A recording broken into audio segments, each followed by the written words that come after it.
किसी गांव में एक उच्च स्तरीय विद्यालय था जिसमें आकाश नाम का लड़का तथा शीतल नाम की लड़की विद्यालय पढ़ने के लिए जाया करते थे। आकाश बहुत पहले से ही उसी स्कूल में पढ़ाई कर रहा था, मतलब कि आकाश की पढ़ाई उस स्कूल में क्लास 1 से ही हो रही थी। लेकिन जैसे ही आकाश क्लास 7 में पहुंचता है, वैसे ही क्लास 7 में ही एक लड़की कहीं दूसरी जगह से ट्रांसफर करा के उस क्लास में नामांकन लेती है। दूसरे स्कूल से आने के बाद उस स्कूल में नामांकन लेने वाली उस लड़की का नाम शीतल था। दूसरे स्कूल से आने के बावजूद भी वह बहुत ज्यादा पढ़ने लिखने में तेज थी। शीतल के आते ही सभी लोगों से जान पहचान होने लगी थी। उस समय स्कूल में सबसे ज्यादा अच्छा कैरियर वाला लड़का आकाश ही था। क्लास में हमेशा टॉप किया करता था। जैसे ही सर किसी भी काम को करने के लिए कहते थे तो सबसे पहले आकाश को ही आवाज दिया करते थे। सर स्कूल का कोई भी काम को करने के लिए सबसे पहले आकाश को ही बुलाया करते थे और कोई भी काम के लिए भेजा करते थे। इस कारण से सभी लोग आकाश से अच्छी तरह से बातचीत किया करते थे, क्योंकि क्लास में टॉप होने के बावजूद वह सर से अच्छी पहचान रखता था। जैसे जैसे शीतल उसके बाद में पुरानी होती गई, वैसे वैसे ही उसकी दोस्ती आकाश के साथ होने लगी थी। आकाश आगे की सीट में बैठा करता था और शीतल भी पढ़ने लिखने में काफी ज्यादा होशियार होने के कारण वह भी आगे बैठा करती थी। अब तो हर समय टीचर क्लास में होते हुए भी दोनों एक दूसरे से बातें किया करते थे पढ़ाई के बारे में। धीरे धीरे उनकी मित्रता बहुत ज्यादा हो गई और वो एक दूसरे से बात किए बिना नहीं रह पाते थे। अगर किसी दिन आकाश स्कूल नहीं जाता था तो शीतल का मन नहीं लगता था। अगर किसी दिन शीतल स्कूल न जाए तो आकाश का मन नहीं लगता था। दोनों की दोस्ती होते होते 2 साल लग गए थे और अब शीतल और आकाश क्लास 9 में पहुंच गए थे। दोनों की दोस्ती अब प्यार में बदलने लगी थी। वह दिन दूर नहीं था कि अब वो लोग मैट्रिक में पहुंच जाएंगे, मतलब कि क्लास 10 में पहुंच जाएंगे। ऐसे में अब वो दोनों को बिछड़ने का डर सता रहा था, क्योंकि शीतल का घर कहीं और था और आकाश का घर कहीं और था। जिस कारण से दोनों को यह चिंता सताने लगी थी कि अगर हम लोग मैट्रिक की परीक्षा दे देते हैं, उसके बाद हमें स्कूल तो छोड़ना नहीं पड़ेगा। क्योंकि जिस स्कूल में वह लोग पढ़ाई करते थे वह स्कूल में केवल मैट्रिक तक की ही पढ़ाई होती थी। उसके बावजूद दोनों अब एक दूसरे के बिना उदास रहने लगे थे, क्योंकि उन्हें यह जानकारी मिल गई थी कि अब 2 से 3 महीने पढ़ाई करने के बाद अब तो हम सभी को घर में ही पढ़ाई करनी पड़ेगी। क्योंकि मैट्रिक में कुछ दिन पढ़ाई करने के लिए छुट्टी दे दिया जाता था स्कूल से, ताकि घर में सभी लोग अपनी अपनी तैयारी अच्छे से कर सके। ऐसे में उन दोनों की तैयारी को लेकर उनके सर हमेशा बोलते थे कि तुम बहुत ज्यादा बात करने लगे हो, तुम्हारी पढ़ाई में अब मन नहीं लगने लगा है। स्कूल टीचर कहने पर अब दोनों एक दूसरे से अलग होने की सोच ही रहे थे।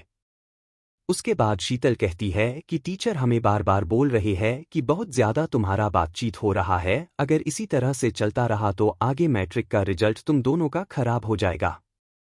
उसके बाद आकाश कहता है कि हमें कुछ दिनों के लिए अलग रहना होगा बिना बातचीत किए, जब तक मैट्रिक एग्जाम ना हो जाए। दोनों लोग अपने अपने मन को समझाकर यह फैसला कर लिया कि अब से हम दोनों एक दूसरे से बात नहीं करेंगे, ना ही मिलेंगे। अब दोनों लोग तथा स्कूल के सभी छात्र छात्राएं, स्कूल से छुट्टी हो गया था, सभी लोग अब घर में अपनी मैट्रिक परीक्षा की तैयारी कर रहे थे। साथ ही आकाश भी अपनी मैट्रिक की परीक्षा की तैयारी में दिन रात पढ़ रहा था और उधर शीतल भी अपनी मैट्रिक परीक्षा की तैयारी करने के लिए दिन रात पढ़ रही थी। जैसे जैसे मैट्रिक की परीक्षा नज़दीक आ रही थी, वैसे वैसे ही परीक्षा के दिन मिलने की तमन्ना दोनों को दिलों में जाग रही थी। शीतल सोच रही थी कि परीक्षा देने जब जाएंगे तो हम दोनों साथ में ही जाएंगे, लेकिन आकाश कह रहा था कि जब तक एग्जाम पूरी तरह से खत्म नहीं हो जाते हैं, हम लोग आपस में नहीं बात करेंगे और नहीं मिलेंगे। जैसा सोचा था ठीक वैसा ही हुआ, क्योंकि मैट्रिक परीक्षा के समय में शीतल के पिताजी उसके साथ स्कूल सेंटर तक पहुंचाने के लिए जाया करते थे, जिस कारण से आकाश चाहकर भी उससे बात नहीं कर सकता था। धीरे धीरे मैट्रिक की सभी परीक्षाएं खत्म हो गई। उसके बाद वे दोनों अब एक दूसरे से मिलने के लिए चाहते थे, लेकिन कहाँ मिलना है इसकी जानकारी दोनों को किसी के पास भी नहीं था, क्योंकि जहाँ वे लोग रहते थे वहाँ एक गांव था और गांव में मिलने के लिए पार्क इत्यादि नहीं होते हैं। साथ ही गांव के लोगों में इतना ज्यादा कठोर नियम और एकता होती है कि वो लोग कभी भी एक दूसरे को मिलते हुए नहीं देख सकते हैं, क्योंकि गांव में ऐसा नियम नहीं चलता है। सभी लोग अपने कायदे में रहते हैं और सभी लोग अपने बेटे बेटियों को नियम के अनुसार चलने पर फोर्स करते हैं। मैट्रिक परीक्षा तो खत्म हो चुकी थी, लेकिन इसके बावजूद भी दोनों एक दूसरे से नहीं मिल पा रहे थे। लेकिन एक दिन दोनों की अचानक मुलाकात होती है, वैसी परीक्षा देने के लगभग 4-5 साल बाद। जैसे ही दोनों की मुलाकात होती है, वैसे ही शीतल के मन में बहुत ज्यादा खुशी होती है कि अब तो उसका प्यार उसे मिल गया। लेकिन जब शीतल आकाश से मिलती है तो उसकी खुशी पूरी तरह से खत्म हो जाती है। क्योंकि जब आकाश शीतल से मिलता है तो कहता है कि मैं तुम्हें अपनी शादी के कार्ड देने आया हूं, मेरी शादी 1 हफ्ते बाद है, तुम जरूर मेरी शादी में आना।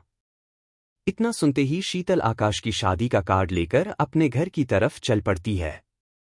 जब वह घर जाती है तो वह रात के अंधेरे में रात भर रोती है, क्योंकि शीतल हमेशा से ही आकाश के इंतजार में जीवन व्यतीत कर रही थी कि किसी न किसी कारण से उसकी मुलाकात होगी और दोनों में बातचीत होगी।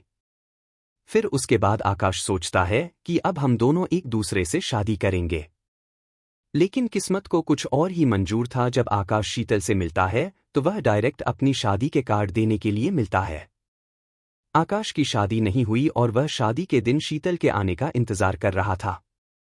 लेकिन शीतल की तरफ से ना ही कोई मैसेज आया और ना ही कोई मेल। शादी के दूसरे दिन, मतलब किसी दिन शादी पूरा होने वाली थी, उस दिन एक गिफ्ट का डब्बा किसी के द्वारा आकाश को मिलता है। आकाश गिफ्ट के डब्बे को देखकर बहुत खुश हो जाता है, क्योंकि उस पर जो शीतल का नाम लिखा हुआ था। वह उस डिब्बे को खोलने के लिए पूरी तरह से बेताब था, क्योंकि उसकी पसंद की लड़की, मतलब कि जिससे वह बचपन में प्यार करता था, उसका गिफ्ट आया था उसके लिए। आकाश को विश्वास नहीं हो रहा था। जैसे ही आकाश उस डब्बे को खोलता है तो देखता है कि उसमें एक छोटा सा मनुष्य का दिल रखा हुआ है, जिसमें से खून टपक रहा है।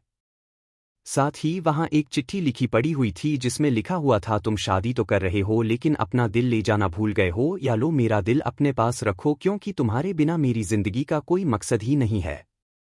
इतना पढ़ते ही आकाश पूरा पसीना से लथपथ हो गया और उसे कुछ समझ में नहीं आ रहा था कि उसके साथ ये क्या हो गया, क्योंकि इस तरह तो पहले कभी शीतल शादी के बारे में कोई बातचीत नहीं की थी, और ना ही उसके बाद जब मैं कार्ड देने के लिए गया था तो कोई बातचीत नहीं हुई।